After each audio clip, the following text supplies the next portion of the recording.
this fella was the most dangerous man alive in 1963. In New York City, there lived a guy who went by the nickname, the Milkman of Manhattan. He would go door to door on the streets of Manhattan selling milk. Whenever he knocked on the door, he would request to speak to the father figure only. At the end of his sales pitch, not only would he sell some of his delicious milk, but he would also become best friends with the men he was selling it to. In 1964, over 72 men started to go missing, all coincidentally living within the streets of Manhattan. All the wives of the men reported seeing their husbands speaking to an odd-looking man on their front porch the day of their disappearance. Many of the children stated that their father told them he was going out to get milk, even though they already had milk, and it was very late at night. All the fingers would be pointed at the milkman. Investigators quickly discovered an underground lair beneath the streets of Manhattan where the milkman was living. There was also a boxing ring inside the lair, but that wasn't even the strangest part. There was an incinerator as well. When confronted by police inside his secret lair, the milkman said, "The first rule about the Fight Club is that no one leaves the Fight Club," an evil smirk spreading across his face. When asked by the police where the missing men were, he quickly pointed at the incinerator saying, "I'm undefeated, baby." He then began sprinting toward the police, and let's just say things didn't end well for the milkman that day. You ever heard of the communal sleeping in the Middle Ages? No. Because it was apparently limited mattresses back in the day and like no heat. So like a lot of people at like inns and stuff, they would literally sleep in the same bed. Yeah. Oh my gosh. Like ew. just share beds with complete strangers. The funniest one to me, it was the weirdest one too. King Richard, also known as the Lionheart, you know? Yeah. In 1187, signed a peace treaty with King Philip II. After they signed the peace treaty, they went and slept in the same bed to show. Okay. That's what they did. It was to show of coming together like a brotherhood kind of thing. Yeah, Yeah. okay. Consummation of the treaty. And that's why that's what we did with Andrew when we hired him. We just like, get in the middle, bud. Get in the middle. Quote unquote, adorable. I saw that. I'm like, dude, that is the wildest thing ever. What a crazy world Yeah. to live in. Like, to choose that. It's documented. Yeah, Hey, make sure you write that down. I could easily leave it out. I want it in. You think you could ever be cold enough to snuggle a stranger? It is very clear from the get-go that Heaven did not pass from a fall. She has extensive injuries. Her cause of death appears to be strangulation. There are finger markings around her neck, embedded in her neck. You can almost see someone's handprint. The muscles around her private areas were all torn. You cannot explain that from a fall. Heaven's mom realizes pretty on that every single person in the neighborhood is lying. She did not fall. This is not an accident. She was essayed and she was murdered viciously. So she starts running through the possibilities in her mind of who could have done this. And the only person she really spoke to after getting back to the neighborhood was Getnet, her landlord. Heaven's mom remembered asking Getnet over and over, "What happened? What happened? Please, where is she? What happened?" And he's obviously acting strange. He refuses to answer. In fact, he could barely keep eye contact with her. He just stares into the void. He's sitting on his couch, not responding. It's so weird. When she kept asking him, "Did you see something? What did you see?" I mean, you're like one of the only adults on the property at the time. He just kept saying, "What? Huh?" and refusing to answer. Once they search his place, they go and they search his house, they find Heaven's other shoe inside his house. There would be no reason for her shoe, the one shoe that's missing, the ones that she was wearing that day. She only had one shoe on her foot. The other was in his house. There would be no reason for that. Here are 5 of the creepiest horror movies to watch alone at night, but make sure you do it at your own risk. Now before we get into that, if you love all things horror, all things spooky just as much as I do, be sure to hit that follow button. Under the Shadow follows a woman whose apartment building was just hit by a missile from the Iran-Iraq war. And her superstitious neighbor thinks that this missile was cursed and that it's carrying supernatural Middle Eastern spirits. Just think about that, an object that's able to carry over supernatural spirits, and then these spirits are able to go crazy when released. The movie has a 99% rating on Rotten Tomatoes. That's wild. You can check this one out on Netflix. Sleep Tight follows an apartment concierge whose life is just miserable. He believes that he was born without the ability to be happy, so he sets out to make everyone else's life around him just as bad as his. And he has great success in doing so. I'm gonna be real with y'all, this movie is terrifying. To be in a situation like this would be absolutely crazy. It's from the director of the 2 Wreck movies. You can check it out on Tubi. Lake Mungo follows a woman who drowns while swimming, and then her family begins to experience some supernatural evil events. The family hires someone someone to investigate this, and what is revealed is that their daughter had a secret double life, and this brings them back to the lake in which she drowned in, Lake Mungo. This movie is mockumentary, found footage style, so if you love those type of movies, you're definitely gonna love this one. This one's also available on Tubi. Nina Forever follows a man who gets into a new relationship after the death of his girlfriend. Once he gets into this new relationship, his girlfriend comes back from the dead, and she taunts the couple anytime they try to get freaky, if you know what I mean. It's a horror romance movie, so it's honestly perfect to watch with your partner if you wanted to. This one is also available on Tubi. The Hollow follows a family who moved into a remote house in the wilderness in Ireland, and when they get there, they start experiencing strange events and hear strange noises. The villagers try to warn them, but do they listen? Nah. However, once the darkness starts to come, they soon realize that they're now in the fight for survival. Now this is perfect to watch at night alone in the dark. It's terrifying, it's frantic. You're gonna be peeking around, jumping, I guarantee it. Check it out on Prime Video. This is footage of someone's garage. There's a guy planning to rob this car, and in the back you see almost like a spirit just waiting around. It's like a semi-transparent like shadow. The moment the guy goes to steal the car, look what happens. Let me see. Look, Let me see it. Go like this. you see it? Yeah, just like Alright, he gets in the car. Yeah, so he's getting in the car, and then look at the shadow. Look at the spirit. People in the comments are saying it's a demon, and this is how demons have access to people.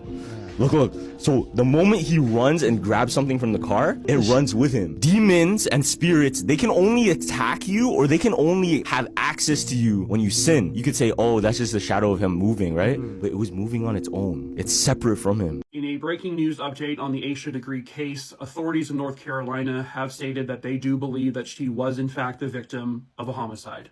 Hello, true crimers. This is an update on the Asha Degree case. Viewer discretion is advised. So as many of you know, Asha Degree was a 9-year-old girl who disappeared on Valentine's Day in 2000, and this was in North Carolina. Back in 2016, police announced some new witness statements that they saw potentially Asha Degree getting into a green-colored vehicle way back in 2000. The big update the other day was that the police had executed search warrants of properties there, and on one of those properties they did find a green-colored car.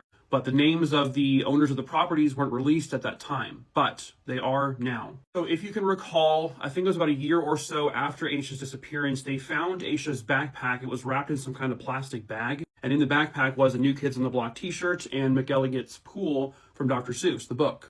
They have now announced that there was DNA evidence found on both items. There was a strand of hair found on the t-shirt and some other kind of DNA on the book. The DNA from this and the shirt did not match, so those was two different people, but both did not belong to Asha. So according to court documents, the search warrants were linked to a man named Roy Lee Dedman and his wife, Connie Dedman. And the properties that they had been searching over the past probably week or so at this point, they were all connected to the Dedman family. The strand of hair that was found on the shirt, police have now announced belonged to one of the daughters of Roy and Connie Dedman. Her name is Annalie Victoria Dedman Ramirez. Now, she was only 13 years old at the time Asha disappeared. The other DNA evidence came back to match a man named Russell Bradley Underhill, who has since passed away. I think he died in 2004. So from what I understand, and it's kind of a little unclear at this point, but the Dedmans, Connie and Roy, they ran some kind of assisted living places, some kind of like medical facilities. And one of the patients connected to them directly was a man named Russell Underhill. And Russell, I guess, from time to time would be seen driving this car. So I don't know 100% how the 13-year-old daughter is connected directly to the murder. But the police in North Carolina have also stated that they believe that Connie and Roy, given their daughters' ages at the time, that they would have had to have been involved in at least covering up the crime. I don't know if they think that Russell Underhill was the person who actually killed her, or if they're saying the 13-year-old daughter did. It's a little hazy at the time of me filming this on September 17th at 8 o'clock in the morning, 2024. Asha's body has not been recovered. I do know that there was several pieces of evidence collected from all of these properties, 5 properties in total. I guess there was a tooth found that they have collected as evidence, but I don't know if that's considered Asha's tooth or what. It should be noted that the Dedmans have said they had nothing to do with whatever happened to Asha. But it does sound like they are right there on the verge of finally solving this case. But they need to find Asha so they can give her back to her family and lay her to rest. And they do still need any information from any potential witnesses to come forward. So if you have information, please call 704-672-6100.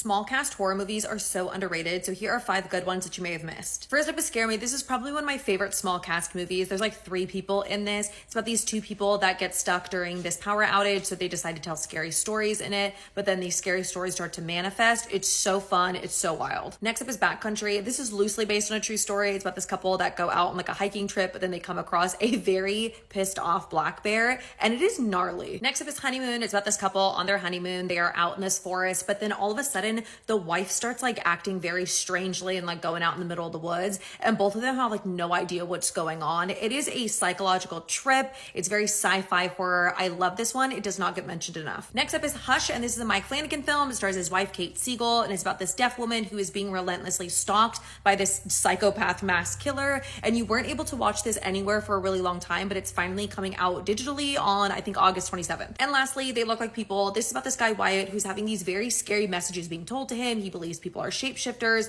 The world is under attack. He seeks out his childhood friend, and his friend helps him through all of this. This is a very tasteful take on mental illness. It has a very heartwarming message of like loyalty and friendship and just understanding. It's very rare that we get that in horror, like actually depicting mental health in a realistic and tasteful way. I love this one. Don't sleep on it. Let me know in the comments which ones you've seen. Also, if you want me to do any other themed lists, I love curating themed lists for horror movies. So just let me know any suggestions that you want to see in the future. Have you ever heard the wedding theory? No. Okay, so check this out. The reason that we have a best man by our side, Yeah. back in medieval times, Okay. when somebody would get married, if there's an opposing country or opposing kingdom that doesn't like them, they would send people to go after a wedding and steal the bride. Oh, wait. The Middle Ages were just up like that. Yeah, yeah. Since they knew, oh, yo, they're gonna send the ops to come take the bride, they all knew, okay, we have to be ready in case they come through, and so we can fight them and protect the bride. Yeah. There was one person, Yeah. and his title was the best swordsman. Oh, and that would be like the number And one. he would always stand right beside the groom. Okay. But over time, obviously, less and less of that happened, and the best swordsman became the best man. Oh, okay. Mhm. Okay. Now check this out. Okay. The reason all of the bridesmaids wear the same dress is for the same reason of people coming and trying to take the bride. Because if they're all wearing the same dress,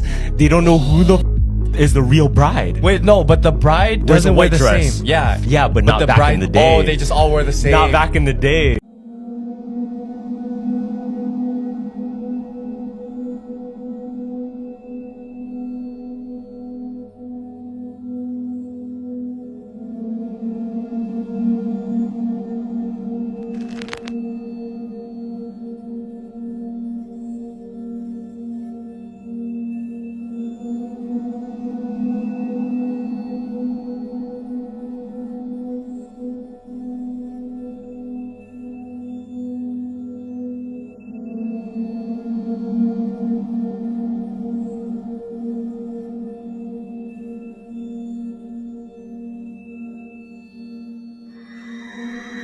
This 15-year-old girl killed her father to be with her 19-year-old boyfriend. But this case is most well known for having the most bizarre police interrogation in all of true crime. We can do this the nice way, or we can do it the hard way, and I can release my bipolar. Ellie Fryer was the father to 3 daughters, his oldest child being 15-year-old Ellie. Ellie was known to be incredibly intelligent and also very bright for her age, but she was also said to be incredibly manipulative. Raising Ellie through her teen years was not easy on Erin. Allegedly, when Ellie was only 13 years old, she was caught sleeping with another student on the school bus. Somehow things only got worse when she turned 15 and got a new boyfriend, 19-year-old Gavin. Gavin is a very odd and sleazy character in today's case. He was the kind of older, creepy guy that would hang around outside the local middle school to try and pick up preteen girls. There was also a running joke at Gavin's high school, which is not funny at all. This is not a funny joke, but students would say that if there was ever going to be an active shooter at school, that it would most likely be Gavin. And when it came out that 19-year-old Gavin had started dating 15-year-old Ellie, he lost the majority of his friends and was bullied so badly at school that he dropped out of high school school only 3 months short of graduation. And obviously, Ellie's father, Aaron, did not approve of this relationship. He tried to forbid Ellie from seeing Gavin. He threatened Gavin with a firearm to stay away from his underage daughter.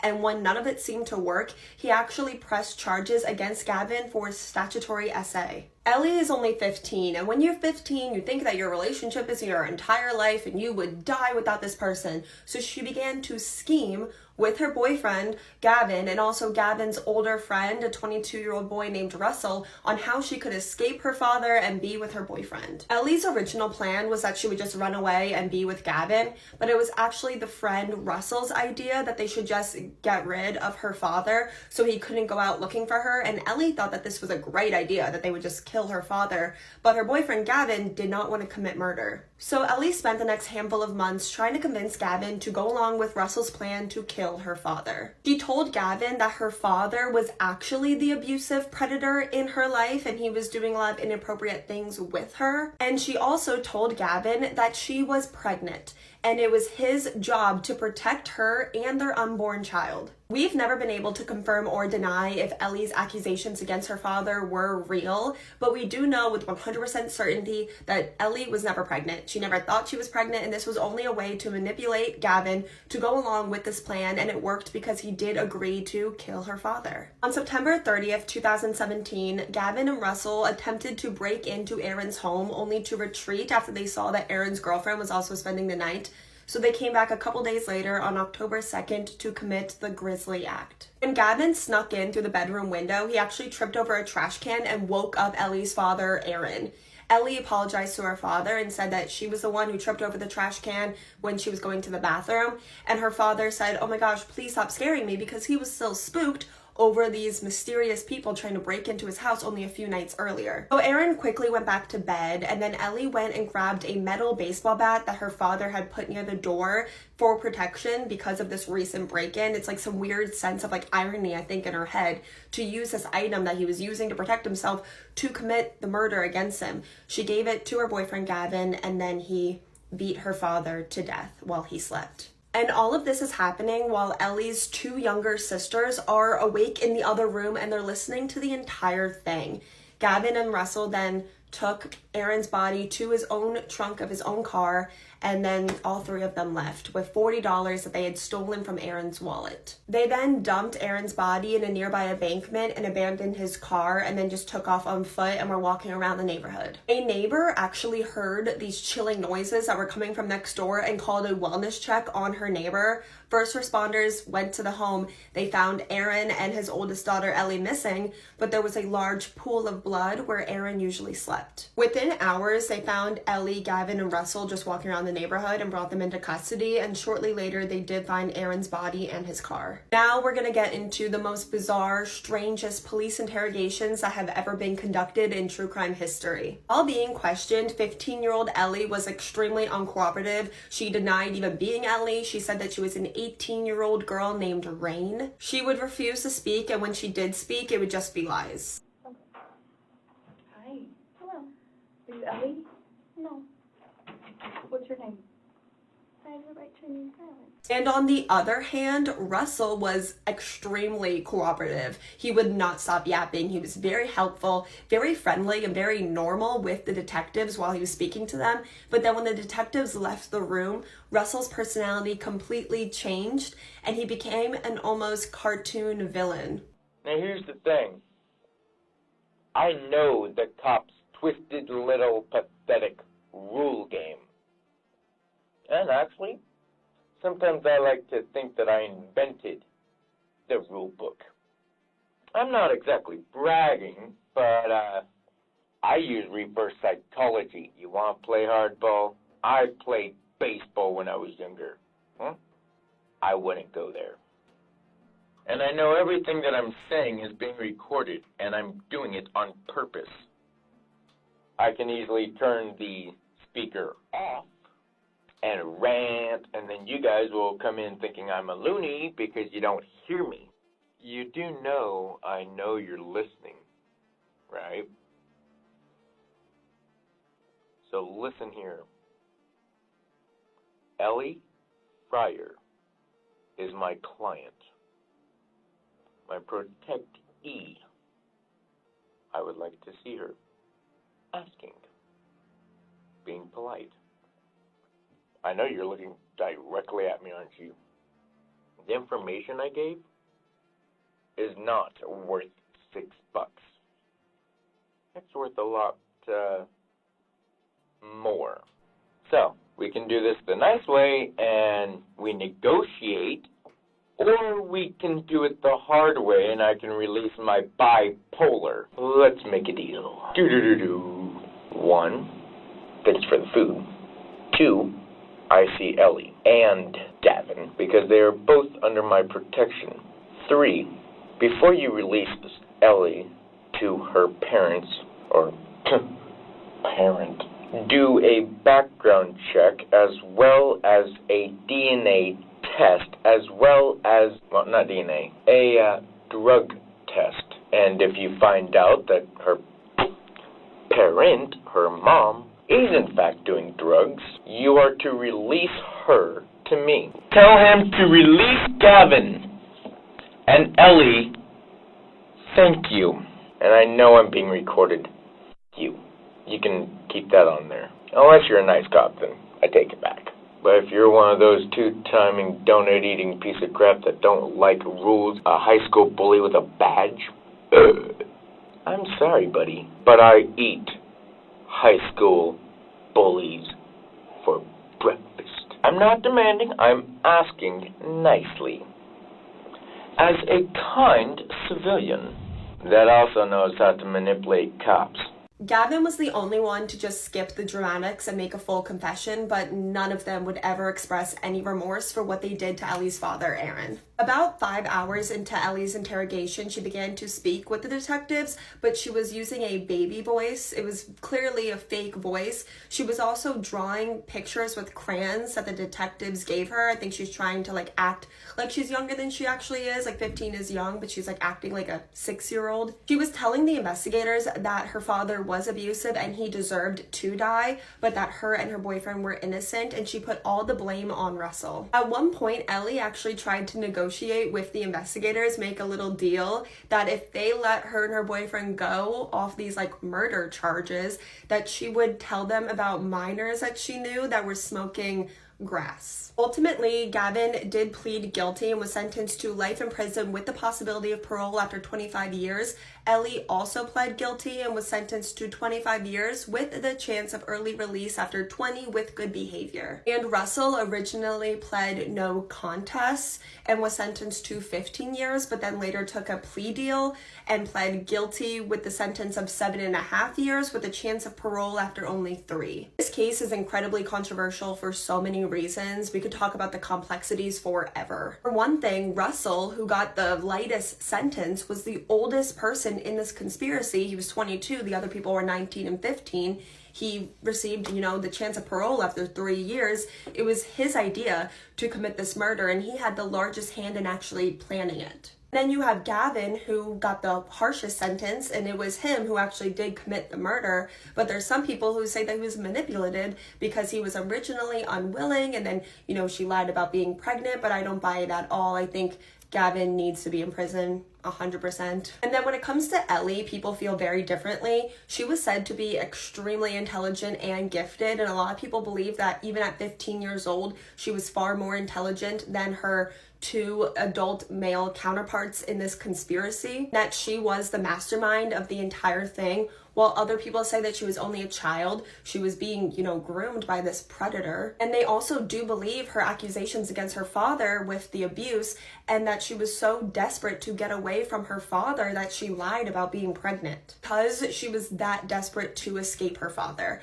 I'm really, really interested to get your guys' takes on this case. I'm going to be reading every single comment because this case is so insane and so complex.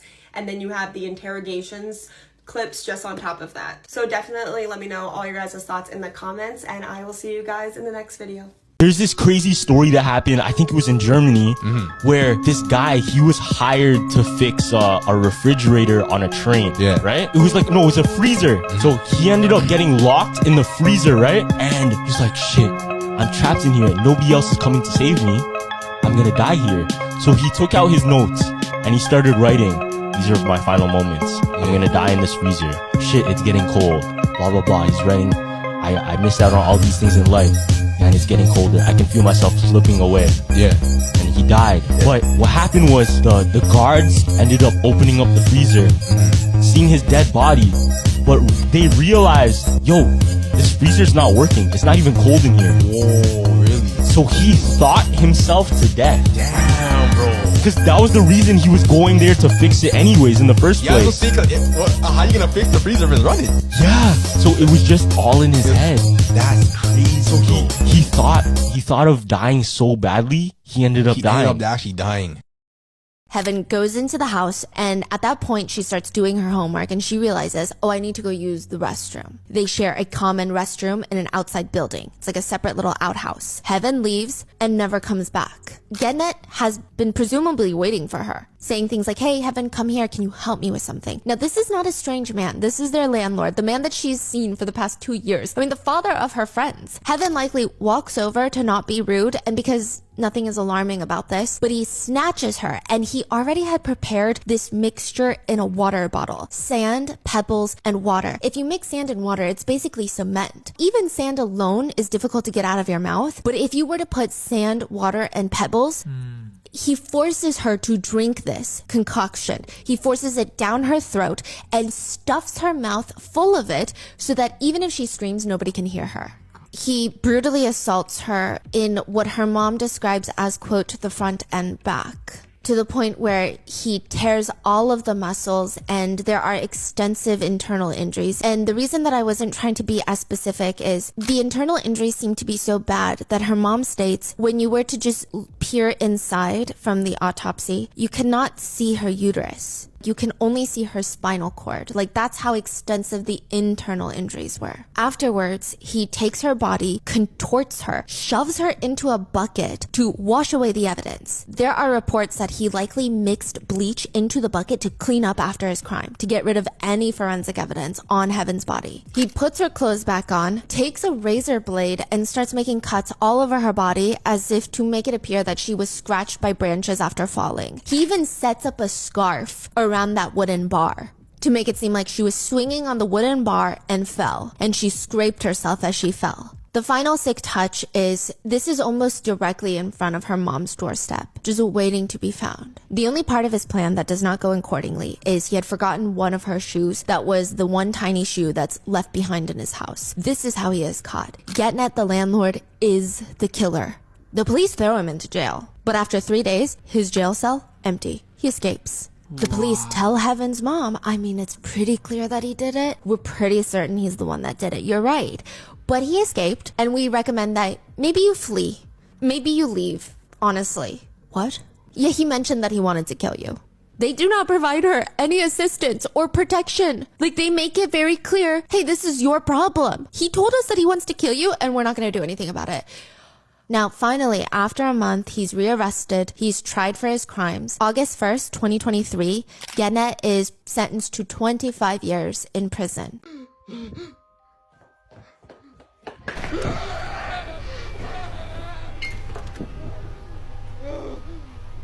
Oh my god. Oh my god.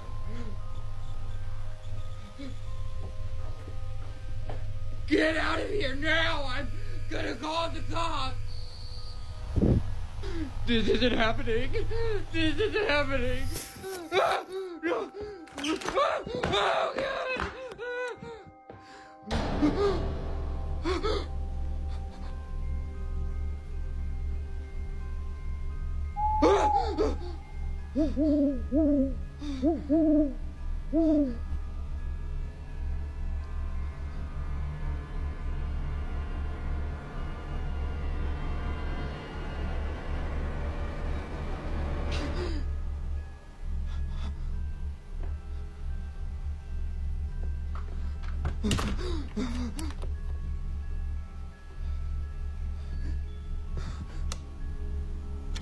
Come on!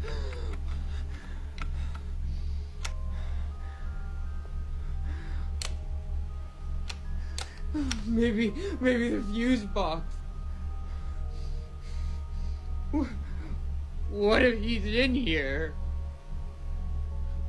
Go. Go. Just go.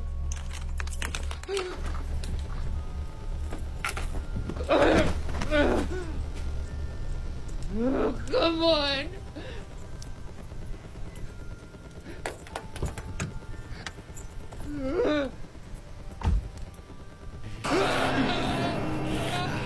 So it was a movie they did about a double blood moon, and it was back in the 30s, but the movie never came out because people looked at it like it was too like controversial, because it showed like the black folk, the slaves and junk, getting revenge on the folks who was running it. So the women would do like these little rituals, and in the middle of the ritual, this like entity would show up, and he would make the daughters of the masters either zombify them, or if they had like a daughter that's passed away or something, because you know you always had a lot of people going out early, he'd have them come back to life. Now when they would come back to life, they would be like, you know, they'd be just toe up, man, like real ugly and creepy. So they would send their daughters to the slave master's house, and they would go there, wake them up out the bed, and bring them outside. But now when they brought them outside, they'd be so scared, they just, you know, would either drag them out if they had to, and sometimes they'll just walk out because it's their daughter, and it's kind of like they can't believe what they seeing, so they go along with it, and they wrap the chains around them and take them out. And for some reason, they would take the bed out and drop the bed off in the middle of the woods too. Now, when they got them out to the middle of the woods, there's special areas in the woods that's supposed to be like areas where the devil live at, like his territory. Like basically, supposedly there's spots on this earth that belong to him, and anybody who come up through them spots, you finna be up in trouble or whatever, right? So they would take them out to those spots, and when the devil got a hold of the slave masters, he would take them back to the little cabin or something that he had in the woods. So by the time he got done with them, and he leave them out there till the next morning or whatever, nobody could go and get them after that. You had to leave them out there in the woods and just let nature run its course. But you better not go out there and mess with them. Just leave them there and go on. But now the saddest part about this story is, even though they used this method to get their revenge, the only thing that would happen is his son would step up and take over, or his brother, or whatever the case was, would step up and take over, and everybody would go right back to work. You know, they'll go right back to being a master, and maybe they'll be nice for a little while, and won't be so rough, but sooner or later, everything go right back to normal until the next double blood moon comes. Do not get in the elevator with this man. During the 1950s in Springfield, Ohio, there was a giant hotel called the Catz Hotel. Even though the building itself was big, it would only have around 10 rooms booked a night on average. But at this hotel, there was a bellhop named Tom Morrow who helped guests bring luggage to their room. In the year 1959, a businessman named Kay Bull booked a room, and it was on one of the upper floors of the hotel. When Kay entered the elevator, Tom was already in it, and he never said a word throughout the whole process. But when they reached the room, Tom stuck out his hand like he wanted a tip, but Kay said, "Sorry, I would, but I don't have any cash on me." Tom showed zero emotion and just walked away. That night while Kay was sleeping, he realized his room was uncomfortably hot and decided to go down to the lobby and complain. But when he was heading down the elevator, it passed the first floor and went to the basement. When the doors opened, all he could see was darkness, and when he attempted to go back up, the elevator wouldn't work. So he decided he would walk into the dark basement and find the emergency staircase. But while he was walking, he heard a whisper behind his ear say, "You should have tipped."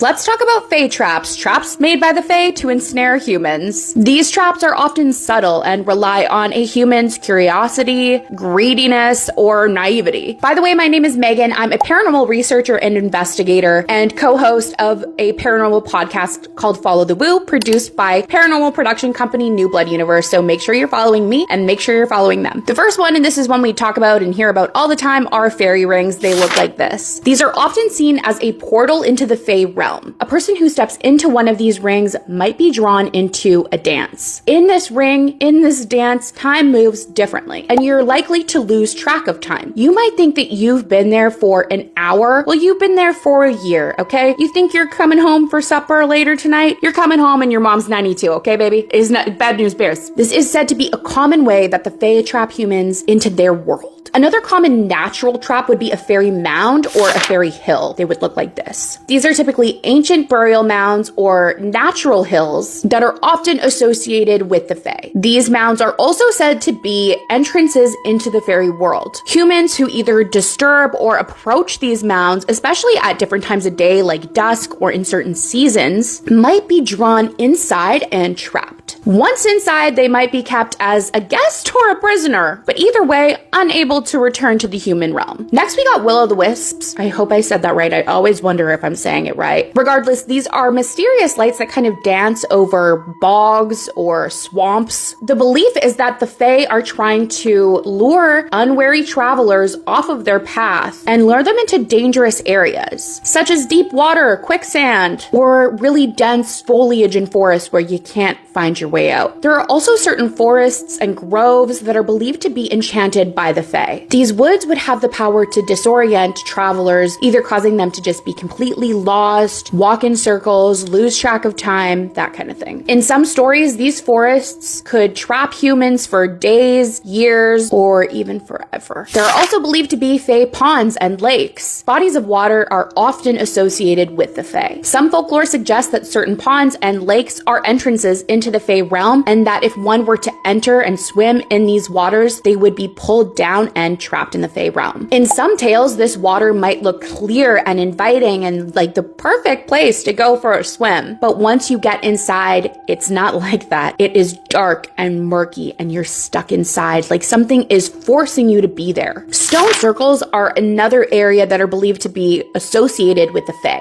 They're believed to be ancient gathering places for the Fae, or again, portals to their world. Entering a stone circle, especially at night or during certain seasons or during certain times of the year like solstices, could lead you to being trapped in the Fae realm or be under a Fae's influence. This one reminds me of Outlander. Anybody else? Along with water that I spoke of earlier, there's also believed to be like enchanted wells or creeks or springs. Approaching or drinking from this water could result in you being drawn into the Fae world or binding you to a promise or curse related to the Fae. In some folklore, this water could also grant wishes. However, there's always a catch when you're getting a wish from the Fae. Like you might wind up being stuck in a never-ending cycle of desire. Another one are Fae paths or invisible roads. These are believed to be paths that the Fae travel along. Humans who unknowingly walk along these paths, especially at night, might be swept away or drawn into the Fae realm. Another one is twisted trees or entangled roots, which always look so beautiful. Trees with twisted trunks or entangled roots are seen as being touched by the Fae or touched by Fae magic. People who get too close to these trees could get confused or even be physically ensnared by the roots and branches. There's also a belief that these trees are guardians of Fae territory, which is such a cool concept. However, those who try to harm or pass these trees might wind up being trapped until they make amends. Thick mists or fog is another thing that is believed could be caused by the Fae. Mist or fog could obviously disorient travelers, leading them off their safe path and into danger. Once lost in this mist, they might be trapped in a Fae-induced illusion where they wander aimlessly until they're either released, find their way back by chance, or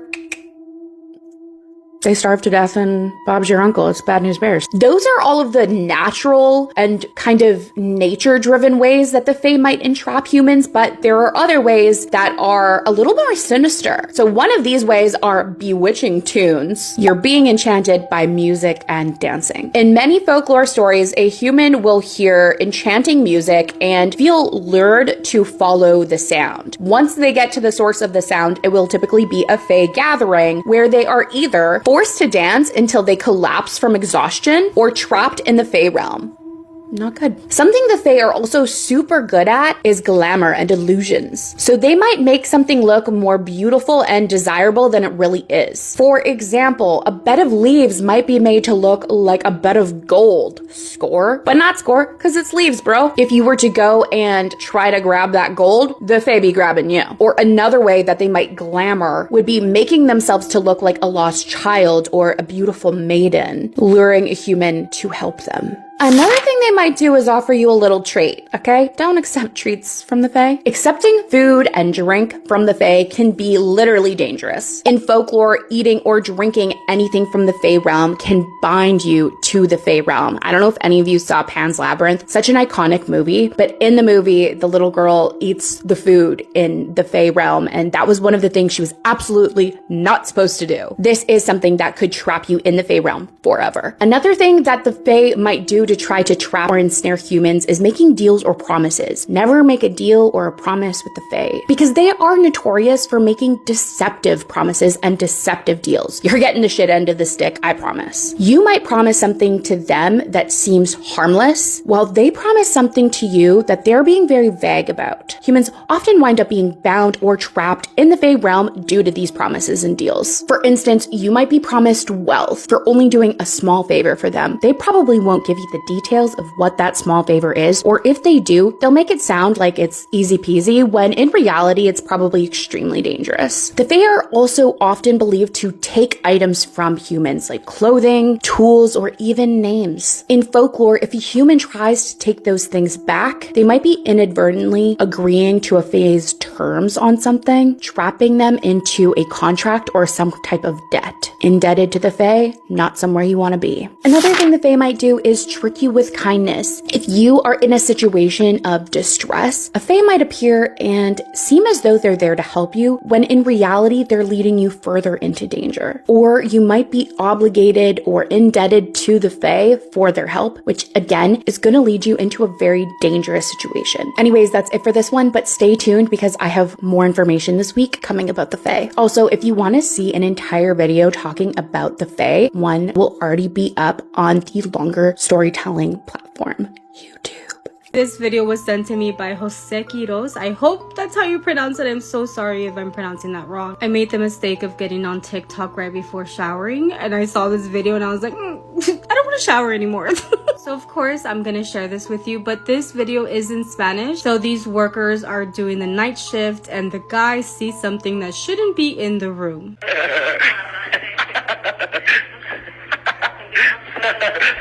No mames. ¿Qué? Pasó algo. ¿Qué pasó? No mames. A ver, ven. No mames, pasó algo, te lo juro que pasó algo, ¿eh? Se mueve, ya se mueve. Vete a la verga. Yo no voy. No mames. The second he's like, I know mames, real.